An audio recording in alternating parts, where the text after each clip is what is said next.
오늘 저희가 받으실 하나님의 말씀은 사무엘상 17장 31절에서부터 37절까지의 말씀입니다. 어떤 사람이 다윗이 한 말을 듣고 그것을 사울에게 전하였으므로 사울이 다윗을 부른지라. 다윗이 사울에게 말하되 그로 말미암아 사람이 낙담하지 말 것이라.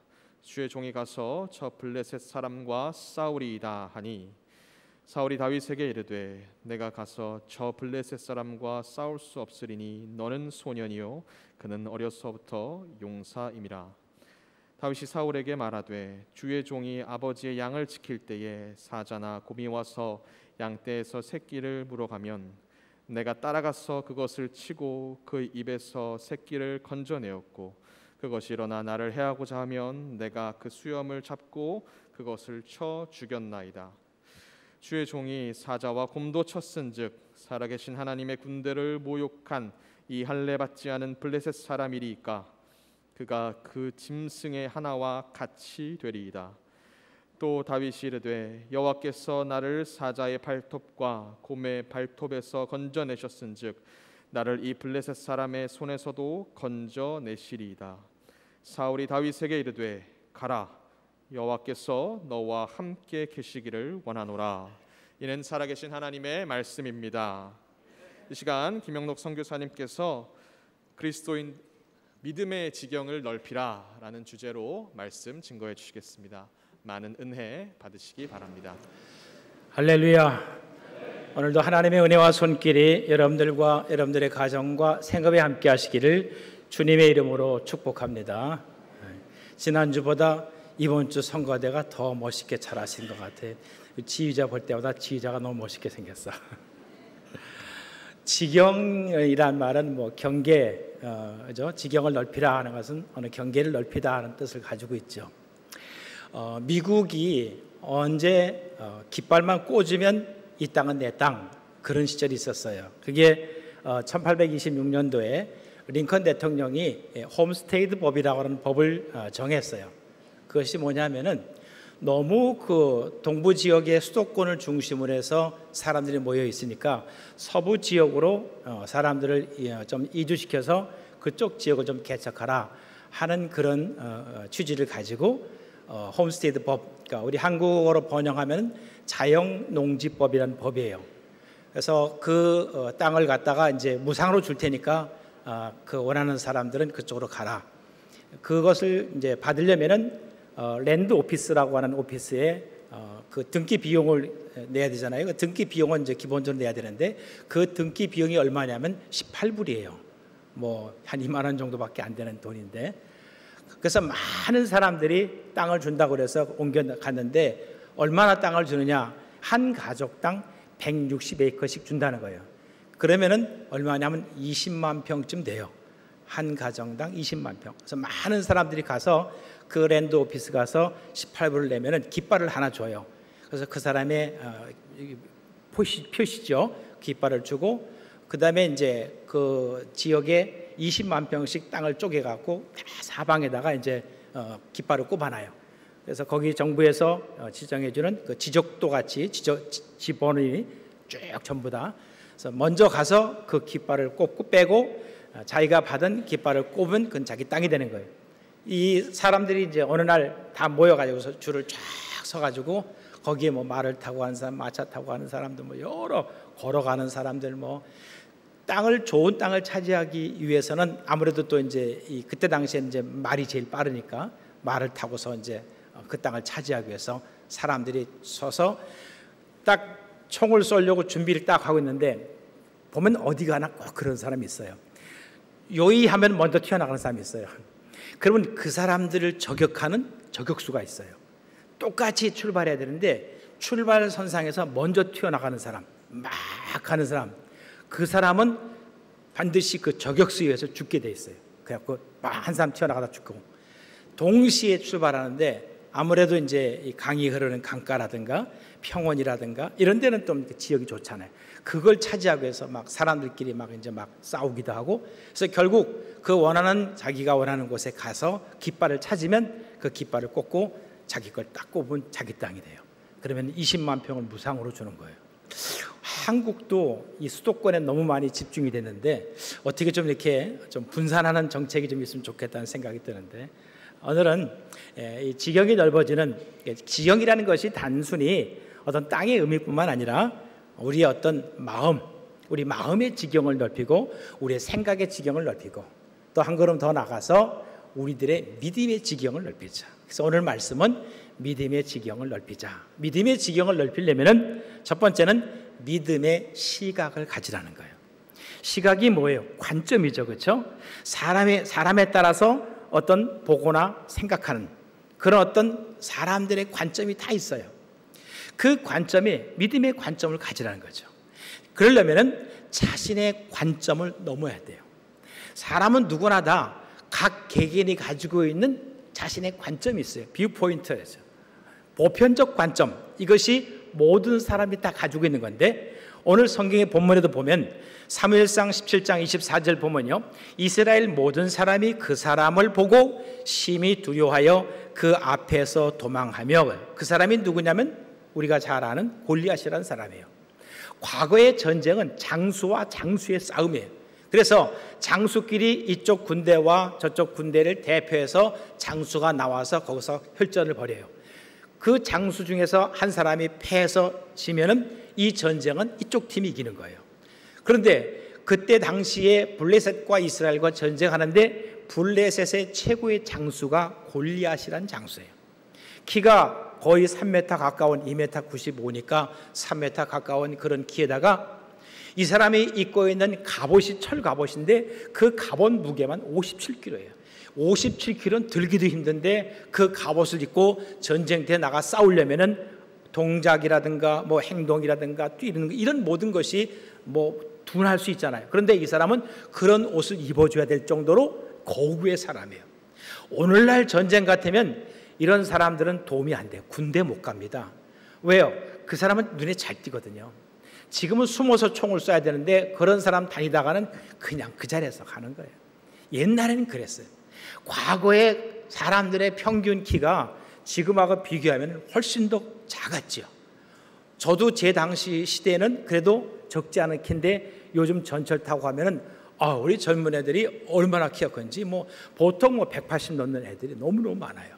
그만큼 이제 이 먹는 것이라든가 환경이 좋아지니까 이제 많이 성장을 했는데, 이때 당시에 이 골리앗과 싸우는 상대가 누구예요? 다윗이에요. 다윗은 아직 군대 가기 전에 소년이에요. 그 다윗이 이 골리앗과 싸운다는 거예요. 거기에 있는 모든 사람들의 생각, 이런 보편적 관점에서 봤을 때는 저 골리앗과 싸워서 이길 수 없다라는 것이 다 모든 사람의 생각이에요. 우리는 이러한 생각의 관점을 바꾸라는 거예요. 사람들이 가지고 있는 그런 보편적 관점, 누구나 다 그냥 당연하게 생각하고 당연하게 이해할 수 있는 그런 생각의 관점들을 바꾸라는 거예요. 미국 알래스카에서 실제 있었던 일이에요. 어떤 젊은 부부가 결혼해서 아이를 낳는데 그 아내가 아이를 낳다가 너무 출혈이 심해가지고서 그만 어머가 죽고 말아요. 이 어린 아기를 데리고 아빠가 키워야 되는데 유모를 구해야 되잖아요. 근데 유모를 구할 수가 없어요. 백방으로 알아봐도 유모를 못 구하는 거예요. 그런데 그 아이를 돌보는 돌봄견, 그런 개가 있대요. 그래서 이 사람이 그 개를 사서 아이를 돌보게 했어요. 근데 이 개가 너무너무 똑똑한 거예요. 출근해서 집에 돌아오면은 뭐 먹을 거 먹여주기도 하고 아이를 갖다가 어디 위험한 데 안 가도록 지켜주기도 하고, 아이를 참 잘 돌봐서 시간이 지났어요.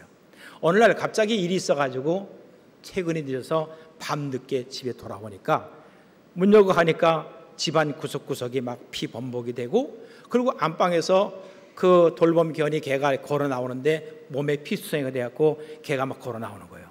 이 사람의 생각에 문득 생각나는 게 이 녀석이 우리 아이를 죽였구나. 그래가지고서 화가 나가지고서 총을 꺼내가지고서 총으로 그 자리에서 그 개를 쏴서 죽였어요. 그런데 그 총소리에 놀라가지고서 그 마스터룸 안방에서 아기가 아 하고 우는 거예요. 가서 보니까 아기는 아주 멀쩡한 거예요. 왜 이렇게 핏자국이 있는가 구석구석 다니고 앞마당 뒷마당에 가보니까 뒷마당에 늑대 한 마리가 거기서 피투성이가 죽어 있는 거예요. 이 개는 그 늑대와 싸우느라고 온몸에 피투성이가 됐는데 이 사람의 생각은 그 돌봄견이 자기 아이를 죽였다고 생각하는 거예요. 이게 관점의 차이예요.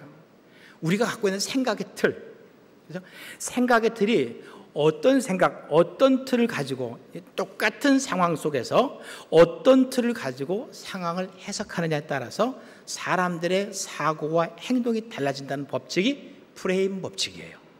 모든 사람이 똑같은 걸 봤을 때 그것을 보고 생각하는 생각의 관점은 다 달라요.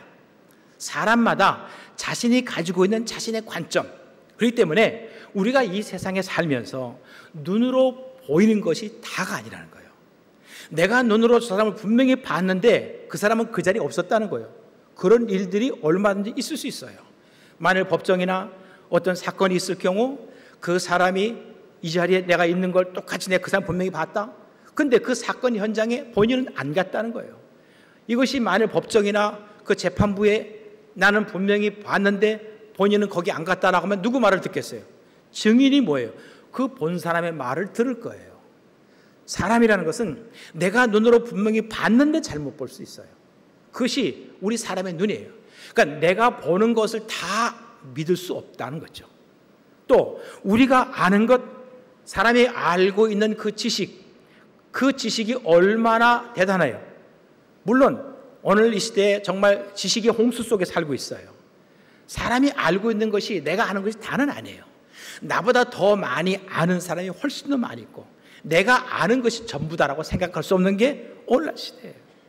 우리 머리로 믿는 것이 아니죠. 또 우리가 들은 것, 어떤 말을 들었어요. 그 듣는 것이 또 다가 아닐 수 있어요. 사람들은 내가 그 말을 듣고 오해하고 그 말을 듣고 상대방에 대해서 어떤 판단을 내리고 그렇잖아요. 말이라고 하는 것은 시간이 지나면 지날수록 마치 눈이 부풀리듯 부풀어지는 거예요. 좋은 말보다 나쁜 말이 더 많이 소문이 잘 나요. 좋은 말은 이상하게 소문도 안 나요. 칭찬하고 착하고 좋게 칭찬할 내용들은 소문이 잘 안 나는데 그 나쁜 말들은 너무너무 소문이 잘 나요. 요만하게 잘못한 것이 나중에 사람의 귀를 통해서 듣고 전해지면 나중에 크게 소문이 커지는 거죠. 어디가 다쳤더래. 근데 뭐 죽었다며 뭐 이렇게 나가는 거죠. 우리가 가지고 있는 이 생각의 관점, 우리가 갖고 있는 마음의 관점, 믿음의 관점, 우리 자신이 가지고 있는 그 관점을 넘어야 된다는 거예요. 사람은 누구나 다 자신이 갖고 있는 틀이 있어요. 생각의 틀이 있고 마음의 틀이 있어요. 믿음도 믿음의 틀이 있어요. 그 틀을 깨고 그 틀을 부셔야 돼요. 믿음이 성장하려면 내가 가지고 있는 고정관념이라는 거잖아요. 고정관념이란 그 고정관념의 틀을 깨지 않으면 우리가 믿음을 성장할 수가 없어요. 그래서 믿음의 시각을 갖는데 가장 중요한 첫 번째가 바로 자신의 관점을 넘어야 된다. 다윗의 관점은 보편적 관점이 아니었어요. 사무엘상 17장 26절 하반절 보시면 이 할례받지 않은 블레셋 사람이 누구이기에 살아계시는 하나님의 군대를 모욕하겠느냐.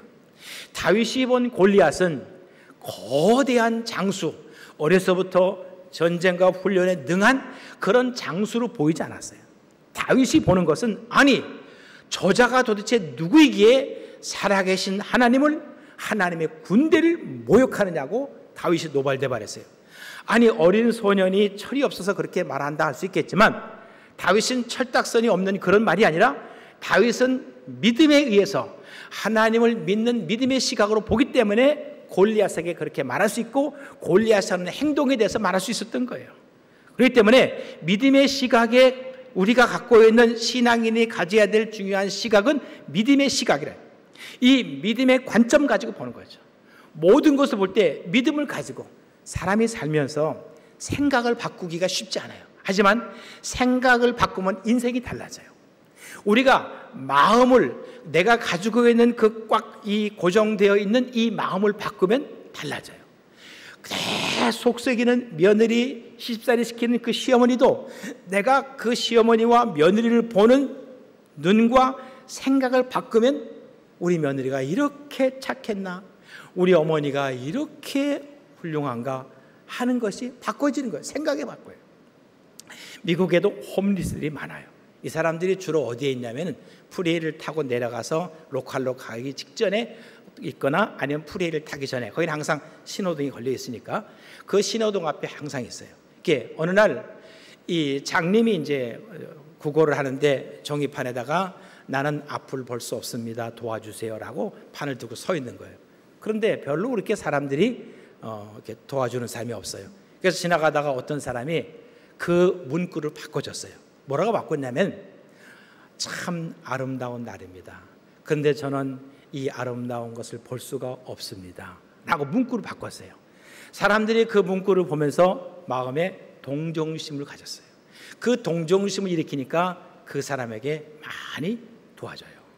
그 말은 뭐냐면 우리가 믿음을 가지려고 한다면 여러분 모두가 다 좋은 믿음을 갖고 있고 우리의 신앙생활이 잘하고 되어지고 있지만 믿음이라는 것은 더 성장해야 되고 더 발전해야 되고 더 커져야 돼요. 내가 생각하는 그 믿음, 그것은 내가 갖고 있는 최고의 믿음인데 그 최고의 믿음의 벽을 넓히려면 우리가 갖고 있는 관점을 바꾸지 않으면 넓혀질 수 없다는 거죠. 이렇게 생각을 바꾸고 마음을 바꾸는 거죠. 다윗의 관점, 골리앗을 보는 다윗의 관점에 대해서 한 번 더 말씀드리면 사무엘상 17장 36절 말씀에 주의 종이 사자와 곰도 쳤은즉 살아계시는 하나님의 군대를 모욕한 이 할례받지 않은 블레셋 사람이니까 그가 그 짐승의 하나와 같이 되리다. 다윗이 골리앗을 볼 때 그것은 하나의 짐승으로 어떤 전략이라든가 어떤 지각이라든가 이런 것이 없는 그냥 짐승이라는 거야. 하지만 이 짐승들도 보통이 아니에요. 사자와 곰을 다윗이 쳤다고 그러는데 여러분 사자가 백수의 왕이에요. 그 아프리카라든가 그 사자들이 사는 그 지역에서 이 사자의 포효, 어르렁거리는 그 사자나 호랑이의 포효 때문에 다른 그 짐승들이 그 소리만 들으면 그냥 오금이 저려가지고 벌벌 떤대요.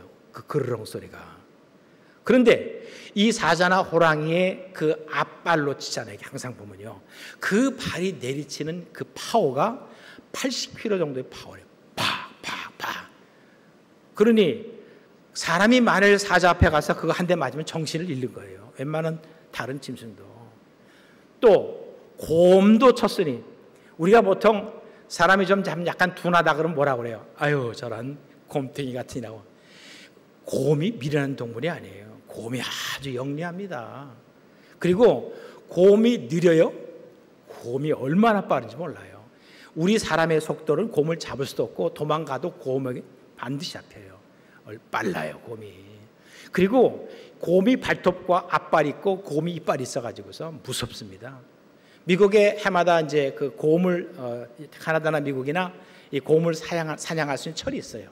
곰 사냥하는 사람들이 곰을 사냥할 때 바람 부는 반대 방향으로 있어야 돼요. 사람의 그 냄새를 곰이 맡는다는 거예요. 그만큼 곰이 냄새를 잘 맡아요. 다윗은 사자와 곰도 쳤을 뿐만 아니라 그 아버지의 양을 잡아서 입에다 물고 있을 때 다윗이 가서 그 사자와 곰의 수염을 잡고 거기서 양을 빼앗았다고 그랬어요. 이거 보통이 아닙니다. 다윗이요. 그러니까 다윗에게 있어서는 한 번도 전쟁터에 나가서 싸운 적이 없지만 야생에 있는 사자와 곰과 같은 짐승들과는 내가 싸워서 얼마든지 이길 수 있다. 그러면 다윗이 골리앗을 봤을 때 전쟁에 능한 장수로 본 것이 아니라 그저 짐승의 하나로 보고 그 짐승도 내가 잡았으니까 얼마든지 저 짐승도 잡을 수 있겠다는 거죠. 이것이 다윗이 보는 관점이에요. 전쟁터에서 사람들이 보는 관점은 나보다 훨씬 더 크고 나보다 더 힘있고 그렇기 때문에 나는 그와 싸워서 이길 수 없다라고 하는 그런 관념을 가지고 있는 거죠. 내가 안 된다라고 생각하면 안 되는 거예요. 사람들은 못한다고 하면 못하는 거예요. 무엇인지 그래요. 처음에 미국에 가서 운전면허 시험 볼 때 제 아내가 저하고 맨 처음에 시험을 봤는데 운전면허 이제 실기시험 보고 필기시험을 보잖아요. 필기시험 보는데 이제 저는 해서 이제 합격을 했고 제가 그 운전을 가르치려 하니까 야 이거 부부간에는 운전 가르칠 게 아니겠더라고요. 이렇게 하는데 저보다 더 말을 많이 하니까 이게 교육이 안 되는 거예요. 그래서 운전면허 전문으로 가르치시는 분한테 맡겼어요. 그래가지고 했는데 이 운전 연습을 하다가 큰 트럭이 이제 로컬에서 가다 큰 트럭이 지나가니까 놀래가지고서 무서워서 핸들을 틀어서 나머지 잔디밭으로 콕 들어간 거예요. 그게 트라우마가 있어가지고 운전을 안 해요. 지금도 안 해요. 제가 평생 지금까지 제 아내를 모시고 다녀요.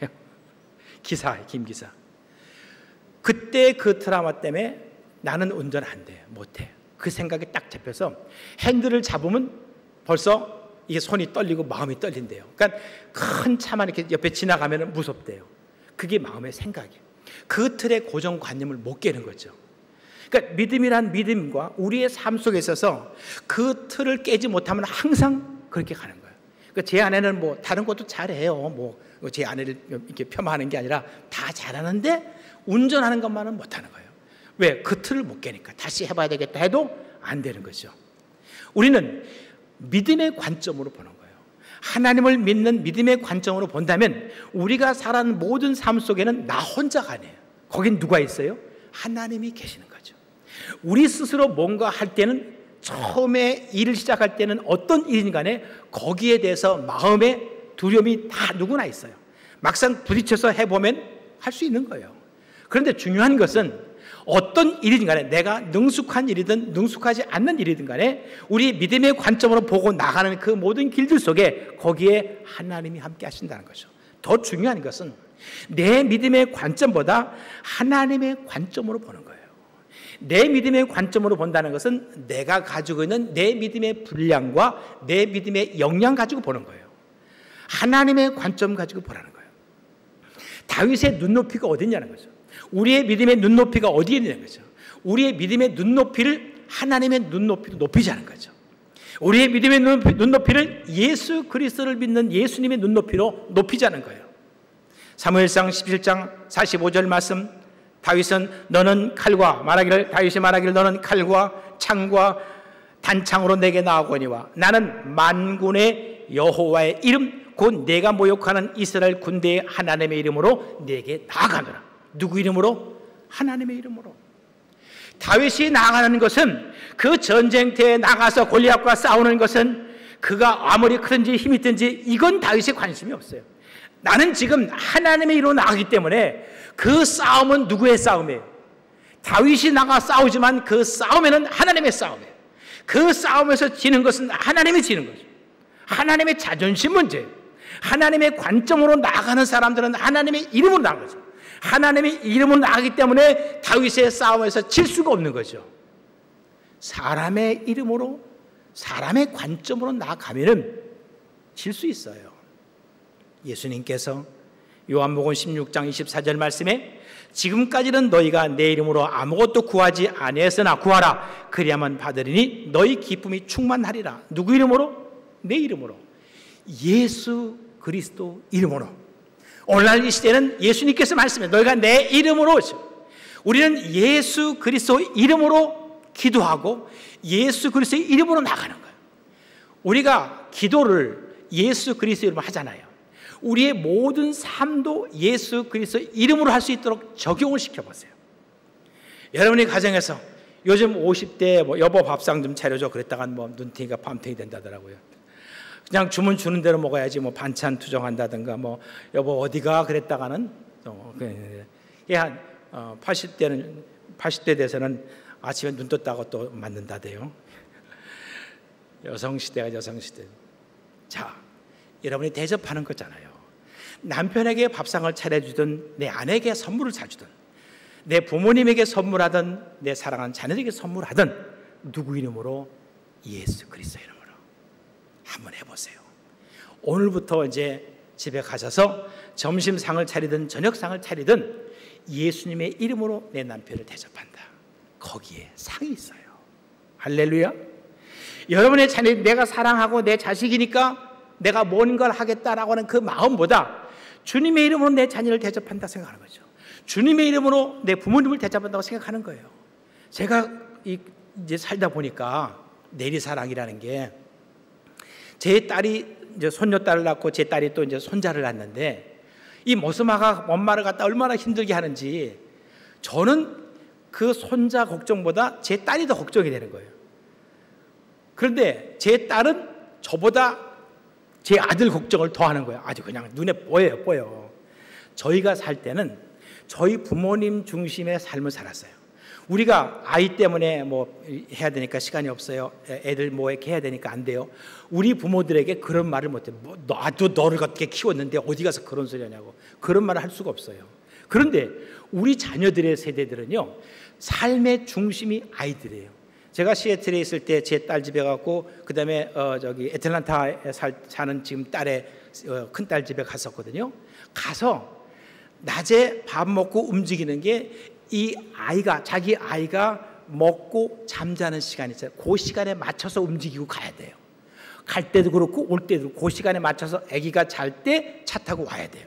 제 마음대로 좀 연장해서 좀 더 보고 싶다? 이게 안 돼. 애들이 잘 때 자는 시간이니까.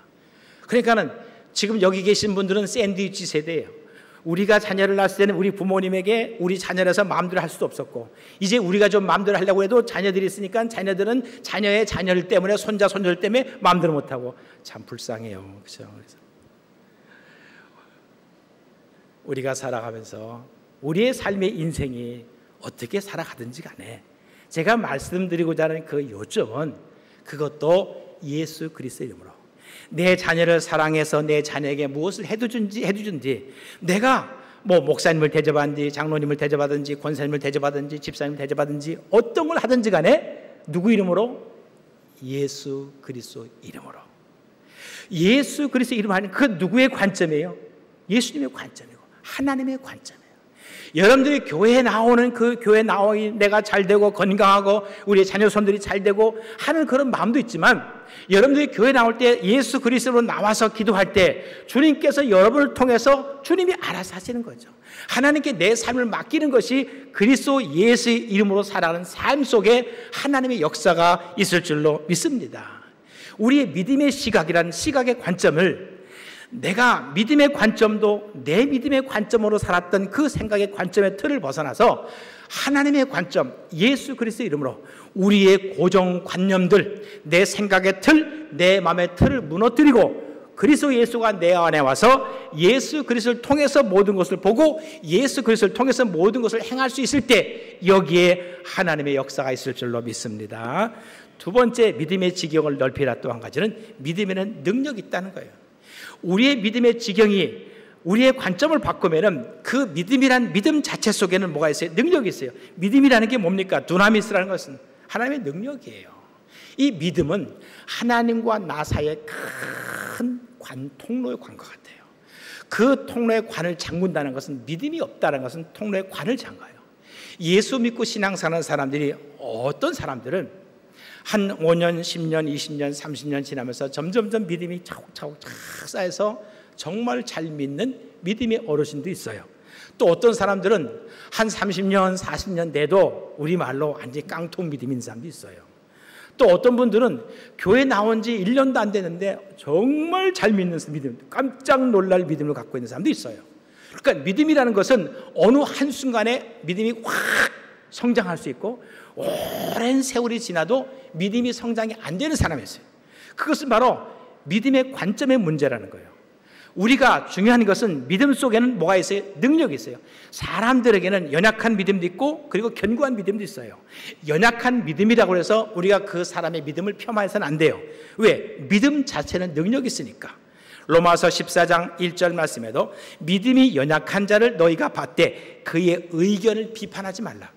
내가 볼 때 저 사람이 믿음이 없다고 그래서 믿음이 없는 사람들을 과시하지 말라는 거죠. 왜? 그 믿음이 없다라고 생각하는 그에게도 믿음이 있다는 거죠. 믿음이 작은 믿음, 큰 믿음. 예수님께서 오직 뭐라고 그랬어요? 너희에게 겨자씨 하나일 만한 믿음이 있다고 한다면, 겨자씨는요 깨알보다 더 작아요. 깨보다 더 작은 게 겨자씨예요. 그만한 믿음이 있다고 한다면, 왜? 믿음 자체는, 어떤 믿음이든 간에 믿음 자체는 뭐가 있어요? 능력이 있어요. 그래서 예수님께서 믿는 자들이 복되도다고 말씀했어요. 믿음이 큰 자가 복되도다라고 말하보다 예수님께서는 믿음 자체에 대해서 말씀해요. 믿는 자가 복되도다. 또 마가복음에는 믿는 자에겐 능치 못할 일이 없다고 그랬어요. 큰 믿음의 사람들만 삶의 기적과 역사 일어나는 건 아니에요. 작은 믿음이 간에 여러분들께서 예수 그리스도를 믿는 그 믿음이 있다고 한다면 그 믿음 속에 하나님의 능력과 하나님의 기적이 있어요. 여러분 스스로가 왜 나는 믿음이 성장하지 않지? 왜 나는 이렇게 믿음이 이렇게 점점 약해지는 것 같지? 옛날보다 더 믿음이 못한 것 같지? 그것은 내 스스로가 나에게 느껴지는 느낌이에요. 하지만 그런 세월의 삶 속에서 우리는 보이지 않게 점점 성장하고 있어요. 하나님과 가까워지고 교회와 가까워지고 말씀과 가까워지고 예수 그리스도와 가까워지면 가까워질수록 여러분들은 보이지 않게 점점 성장해지는 거죠. 연약한 믿음이 있고 또 믿음에는 견고한 믿음이 있어요. 이 견고한 믿음은 하나님께서 약속하신 약속의 말씀을 의심하지 않는 거예요. 하나님께서 응답하신 응답이 금방 이루어지면 좋죠. 그런데 이것이 한 달이 지나고 두 달이 지나고 1년이 지나고 어느 때 10년이 지나고 그렇게 해도 하나님의 응답이 안 되고 이루어지지 않을 때가 있어요. 그러면 사람들은 거의 대부분이 거기서 좌절하고 실망해요. 때라고 시간이라고 하는 것은 내 시간이에요.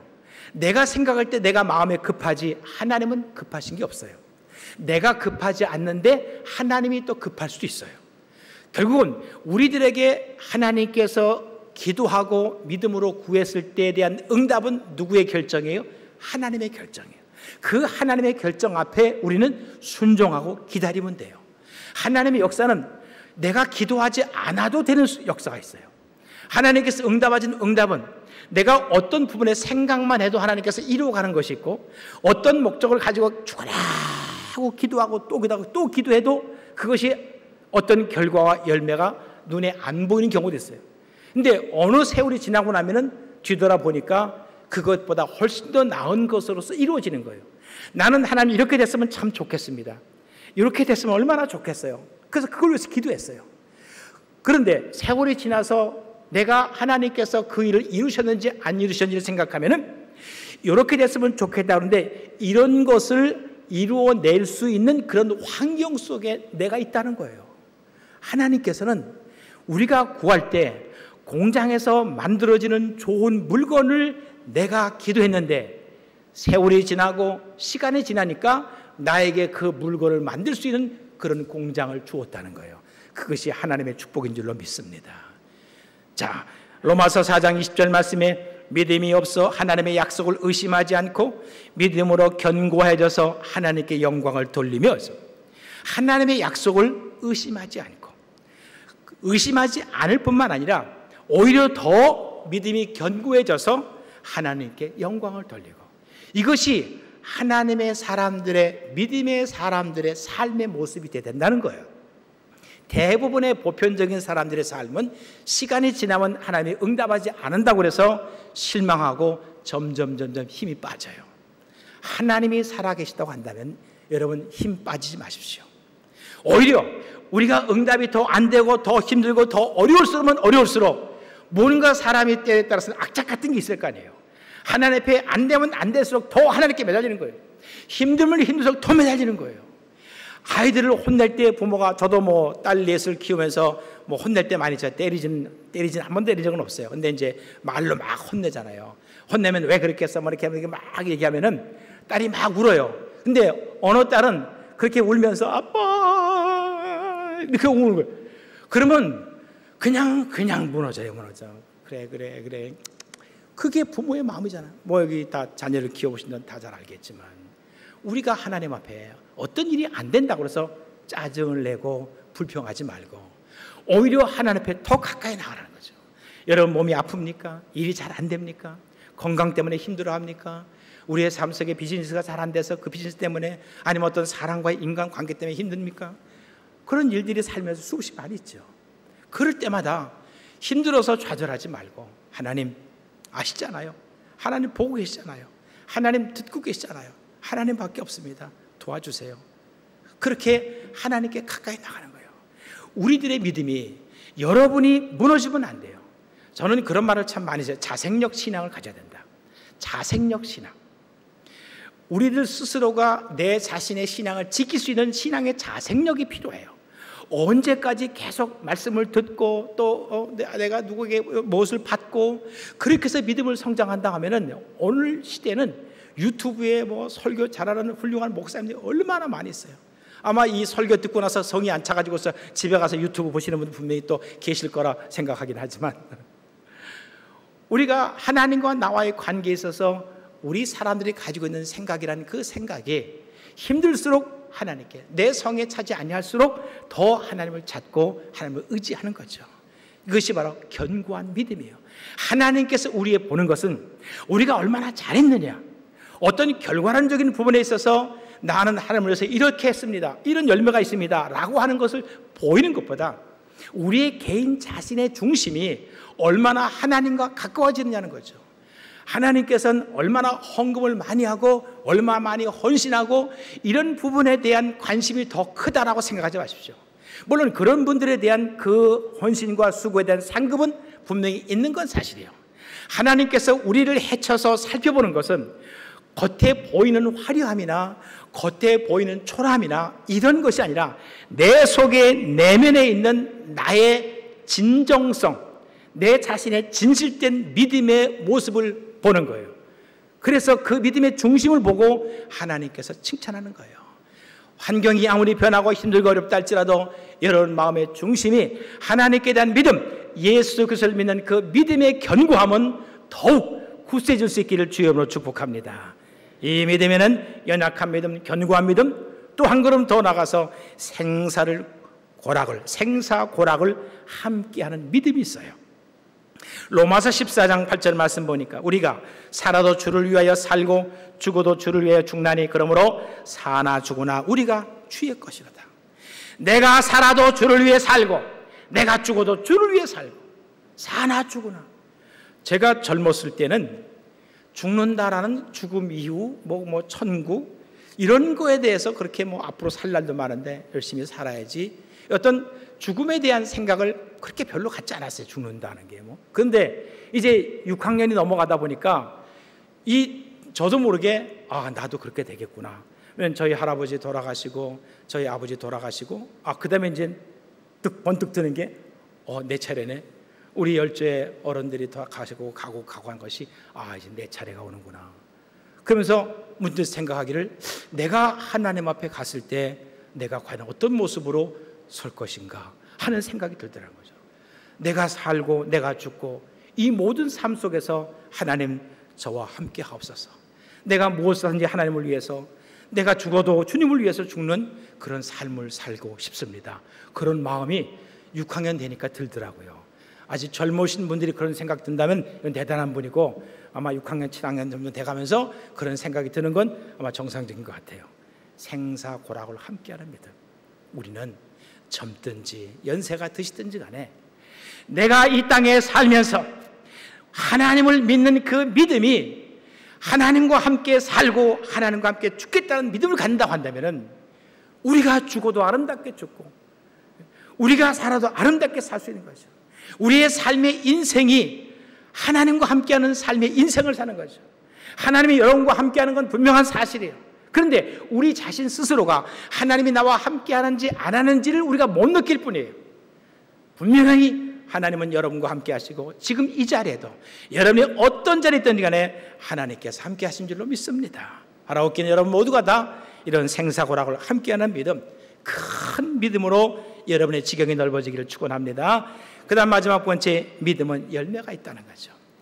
믿음의 지경을 넓혀서 여러분의 믿음이 있다고 한다면 그 믿음을 통해서 열매를 맺어 하나님의 복을 주옵소서라고 기도하기보다 내 믿음을 통해서 하나님의 열매가 맺어지게 없어서, 이 믿음이라는 건 하나님과 나와의 결합이에요. 예수 그리스도와 나와 하나가 되는 거죠. 요한복음 15장 5절 말씀에 나는 포도나무여 너희는 가지라 그가 내 안에 내가 그 안에 거하면 사람이 열매를 많이 맺나니.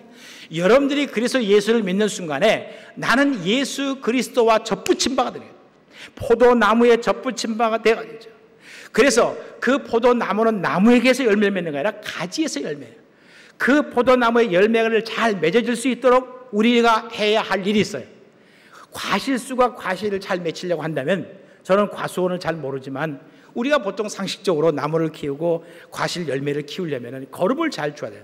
토양이 중요하니까 거름을 잘 주고, 그리고 가지치기를 잘 해줘야 열매를 잘 맺어요. 우리의 삶도 마찬가지라고 봐요. 우리가 어떤 것으로 공급을 받느냐? 하나님의 말씀으로 공급을 받잖아요. 여러분의 기도를 통해서 영적으로 공급을 받잖아요. 그래서 이 풍성한 하나님의 말씀과 하나님의 성령의 은혜로 공급받아서 영양분을 공급받는 거예요. 그럼 우리는 튼튼한 나무가 되는 겁니다. 그 다음에 막 뻗어나려고 하는, 세상으로 뻗어나가려고 하는 그런 가지를 자르고 또 자르고 인간의 욕구와 본능은 한도 끝도 없어요. 그 본능들과 그 욕구들을 내 믿음을 가로막는, 내 삶의 인생을 하나님과 멀어지게 만드는 그런 모든 것들을 다 자르면 그 다음엔 몸에 열매가 맺는 거예요. 그 열매가 바로 하나님의 복이에요. 하나님을 믿으면 하나님과 결합이 돼서 그 결합된 나무를 통해서 열매를 맺어요. 또 내가 믿고 기도하면 열매가 있어요. 여러분이 그냥 믿기만 해도, 하나님을, 그리스도 예수를 믿기만 해도 열매가 있는데, 또 그 믿은 사람들이 하나님께 기도할 때 더 많은 열매가 있다는 거예요. 마가복음 11장 24절 말씀에 예수님께서 그러므로 내가 너희에게 말하노니 무엇이든지 기도하고 구하는 것은 받은 줄로 믿으라. 그리하면 너희에게 그대로 되리라. 한번 따라서 하십시오. 기도하고 구하는 것은 받은 줄로 믿으라. 그리하면 너희에게 그대로 되리라. 아멘. 우리가 믿고 기도하면 받은 줄로 믿으라는 거죠. 믿음은 보이지 않아요. 믿음은 보이지 않지만 믿고 나면 보여요. 한번 따라서 하시죠. 한 번 더. 믿음은 보이지 않지만 믿고 나면 보인다. 믿음은 추상적이에요. 히브리서 11장에 이제 믿음은 바라는 것들의 실상에 보지 못하는 것 증거라고 말씀했잖아요.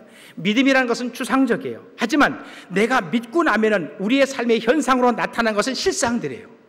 믿음이라는 것은 추상이지만 믿고 나면, 그 믿고 나서 열매를 맺어지는 것은 우리의 삶의 현상으로 나타나요. 그렇기 때문에 여러분이 믿음으로 기도할 때 그 기도에 대한 결실과 열매가 있어요. 하나님께 무엇을 구하든지 간에 여러분이 잘못된 기도를 할 수 있습니다. 여러분이 기도하다 실수할 수 있습니다. 하지만 그것을 하나님께서는 다 알고 계셔요. 여러분 대표 기도하시는 분들이 유창하게 기도를 잘하는 분도 있고, 어떤 분들은 기도를 좀 약간 이렇게 천천히 하기도 하고 뭐 이렇게 어눌하기도 하고 그건 사람들이 생각할 때 기도를 잘한다 못한다 하는 것이 사람의 관점이에요. 하나님은 기도를 잘한다 못한다는 관점이 그가 믿음으로 기도했느냐 아니면 그냥 입만 나불나불나불 하면서 잘했느냐, 이게 아니죠. 중요한 것은 하나님께서 우리가 믿음을 가지고 믿음으로 기도하는 그 기도에 하나님이 들으시고 열매를 맺으시는 거죠. 여러분의 모든 기도가 믿음에 의한 기도가 되기를 축원합니다. 믿고 기도하면 열매가 있어요. 또 믿고 행하면 열매가 있어요. 믿고 행할 때, 믿고 기도할 뿐만 아니라 내 삶 속에서 믿고 행함으로 나아갈 때 열매가 있어요. 그 열매는 오늘 다윗 같은 경우는 승리의 열매예요. 사무엘상 17장 48절 말씀에 블레셋 사람이 일어나 다윗에게로 마주 가까이 올 때 다윗이 블레셋 사람을 향하여 빨리 달리며 49절에 손을 주머니에 넣어 돌을 가지고 물매로 던져 블레셋 사람의 이마를 치매 돌이 그의 이마에 박히니 땅에 엎드러지니라. 골리앗과 싸울 때 다윗이 가지고 있는 무기는 칼이 아니었어요. 그가 가지고 있는 것은 막대기 하나였어요. 그 작대기 들고 오니까 골리앗이 하는 말이 너가 나를 개로 여겼느냐? 아주 그냥 뭐 노발대발하면서 막 흥분해가지고서 저 꼬맹이 녀석 단칼에 내가 베어버리겠다고 막 쫓아오는 거예요. 다윗은 그 막대기 하나하고 그 다음에 돌멩이 5개하고 물매를 가지고서 그거 돌면서 달려가는 거예요. 그래가지고서 골리앗이 달려올 때 다윗은 그 물매에서 만군의 여호와의 이름으로 던진 거예요. 돌이 날아가서 골리앗의 이마에 빡 박혔단 말이에요. 야, 아니 돌이 이마에 박힌다. 이마가 깨지는 건 들어봤지만 이마에 박힌다. 거기에 하나님의 힘이, 그 다윗에 던진 돌, 그 다윗에 던지는 그 힘에 하나님의 힘이 함께하는 거예요. 할렐루야. 믿음으로 행할 때 내 힘으로 안 되죠. 내 힘이 아니라 하나님의 힘으로. 할렐루야. 우리 이 땅에 살아가는 모든 믿음의 사람들이, 여러분이 살아가는 모든 삶이 내 힘으로가 아니라 내 힘으로 하지만 거기에 하나님의 힘이 함께 해줄 때 승리가 있어요. 여기에 반드시 필요한 게 뭡니까? 바로 믿음이라는 거예요. 승리의 열매. 그 다음엔 기적이 있어요. 믿음으로 행할 땐 기적이 있어요. 예수님께서 예루살렘으로 가다가 10명의 문둥병자가 큰 소리로 예수님께 와서 소리치는 거예요. 그 문둥병자가 가까이 올 수가 없어요. 전염력이 한번 그때 지금은 뭐 문둥병은 다 완치할 수 있는 약이 있지만 그 옛날에는 문둥병은 불치의 병이에요. 그 10명의 문둥병자가 가까이 올 수 없으니까 멀리서 나사렛 예수여 우리를 불쌍히 여겨 낳게 해서 예수님께서 그 10명에게 소리치는 거예요. 가라, 대제사장에 가서 너희의 몸을 보이라. 문둥병의 치료가 됐는지 안 됐는지 확인을 받으려면 반드시 제사장한테 가야 돼요. 그래서 10명이 예수의 말을 듣고 제사장에 달려가는 거예요. 그 10명이 달려가는 과정 가운데서 눈썹이 없던 새 눈썹이 나는 거예요. 얼굴에 흉터가 있던 흉터가 없어지는 겁니다. 뭐 손에 손가락이 없던 사람이 손가락이 나는 거예요. 다리를 절면서 다니는 사람들이 갑자기 다리에 힘이 생기고 근육과 힘이 생겨서 다리에 달려가는 거예요. 이 10명의 문둥병자가 가다가 그런 기적을 본 거예요. 누가복음 17장 14절 말씀에 보시고 이르시되 가서 제사장들에게 너희 몸을 보이라 하셨더니 그들이 가다가 깨끗함을 받은지라. 다 가서도 아니에요. 가다가 하나님의 기적은 믿음으로 행하는 과정 속에서 역사에 일어났어요. 결과만 가지고 얘기하지 말고 우리의 살아가는 삶의 과정 속에서도 우리 하나님께서 여러분의 믿음을 통해서 역사하시는 거예요. 야고보서 2장 22절 말씀에 내가 보거니와 믿음이 그의 행함과 함께 일하고 행함으로 믿음이 온전하게 되었느니라. 아멘. 믿음이 그의 행함과 함께 일하고 행함으로 믿음이 온전하게 됐다.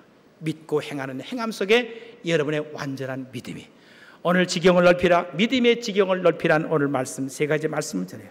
우리가 이 땅에 살면서 모두가 다 예수 그리스도를 믿는 믿음을 갖고 있어요. 하지만 이 믿음의 지경을 넓히는 것은 중요한 문제예요. 믿음의 시각을 가지라는 거죠. 믿음의 눈높이가 내 눈높이가 아니라 하나님의 눈높이. 그것은 예수 그리스도 이름으로 예수 그리스도를 믿는 믿음으로 나가는 거죠. 그리고 이 믿음에는 능력이 있다. 연약할 수 있지만은 그 하나님께서 그 믿음을 통해서 역사하시는 하나님의 역사예요. 그리고 믿음에는 열매가 있어요. 하나님이요 복을 주옵소서. 복을 왜 나는 복을 못 받습니까? 라고 그 복하기 전에 내가 하나님 앞에 그 믿음의 나무를 잘 가꿔서 하나님께서 맺게 하시는 그 풍성한 믿음의 열매가 있어요. 30배, 60배, 100배예요. 하나님은 기본이 30배, 그 다음에 좀 힘을 쓰셨다면 60배, 하나님께서 오케이 했다면 100배예요. 여러분의 삶 속에 하나님의 복되심이, 하나님의 귀한 열매가 100배가 넘치기를 주의 이름으로 축원합니다. 기도하겠습니다. 하나님 아버지, 오늘 믿음의 지경을 넓히라는 말씀을 듣습니다. 우리 모두가 다 귀한 믿음을 갖고 있지만 지금보다 더 넓고 크고 깊은 믿음으로 나아가 하나님께서 우리를 통해서 맺게 하시는 풍성한 열매가 우리의 삶 속에 맺혀지게 하여 주옵소서. 예수님의 이름으로 기도하옵나이다.